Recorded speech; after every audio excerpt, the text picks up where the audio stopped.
మీ అందరికీ నా వందనాలు. అనే వాళ్ళకి, పాస్టర్ గారికి వందనాలు. నేను చెప్పే సాక్ష్యం ఏంటంటే, మా కుటుంబంలో నేను డ్యూటీకి పోకున్నా కానీ, నా కుటుంబంలో దేవుడు 4 మంత్స్ నుంచి 5 మంత్స్ నుంచి దేవుడు రెక్కల చాటున మేము బ్రతుకుతున్నామండి.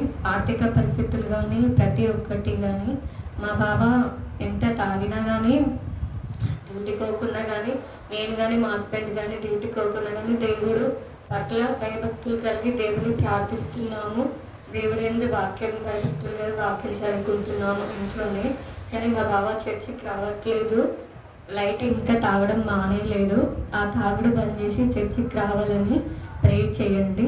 అట్లే నా హెల్త్ విషయంలో కూడా మీరు బాగా ప్రార్థన చేయండి. నాకు ఇప్పుడు 7 మంత్స్, మళ్ళీ 28 అయితే 8 మంత్స్ అవుతుంది. స్కానింగ్ చేయించుకుంటే బేబీ 1 kg కూడా లేదని చెప్పారు. 1.97 grams అన్నారు. కానీ దేవుడే నా పట్ల గొప్ప కార్యం చేస్తాడని దేవుడితో విశ్వాసంతో కన్నీటి ప్రార్థన చేస్తున్నాను. కానీ నా బేబీ పాప కానీ బాబు కానీ 2.5 అయినా ఉంటే చాలు యేసయ్య. కానీ ఇంకా 3 మంత్స్ ఉంది. ఫస్ట్ డెలివరీ 10 మంత్స్లో ఉంటానంట.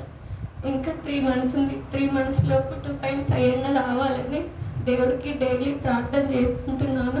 మీ అందరు కూడా ప్రార్థన చేయాలని మనస్ఫూర్తిగా కోరుకుంటున్నాను.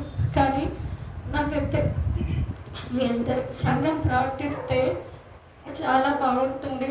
అవును, మీ అందరూ నా కుటుంబం కోసం ప్రార్థించాలి. ఇంకొక సాక్ష్యం ఏంటంటే, మా చెల్లెలు ఫస్ట్ 2 పాపలు బాబు కావాలని మా చెల్లెలు, అక్క నువ్వు ప్రార్థన చేస్తే దేవుడు ఖచ్చితంగా ఇస్తాడు అక్క అంటే, నా ప్రార్థన ఏముందమ్మా, నువ్వు ముందు దేవుడు నమ్మి విశ్వాసంతో ప్రార్థించు.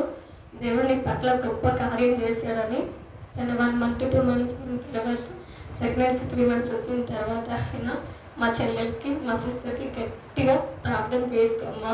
ఫస్ట్ నువ్వు గట్టిగా ప్రార్థన చేయలేవు కాబట్టి దేవుడు నీకు ఆడపిల్లలు ఇచ్చారు.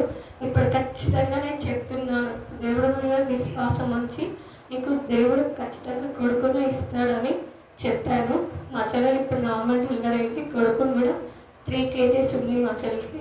ఈ జీవితం దేవుడు గొప్ప సాక్ష్యం దీవించినందుకు ఆశీర్వదించాడు. దేవుడిని నమ్ముకుంటే ఖచ్చితంగా మనకు మంచిగా జరుగుతుందండి. కానీ దేవుడిని మాత్రం ఎప్పుడూ విడిచిపెట్టకండి. నేను 2 వారాల నుంచి చర్చికి రావట్లేదు, కానీ కొన్ని పరిస్థితుల వల్ల రాలేకపోయాను. కానీ చర్చికి రాకుండా ఎవరు ఉండకండి. నా బాబు కోసం, మా ఇంట్లో ఫ్యామిలీ కోసం మా బావ చర్చికి రావాలని.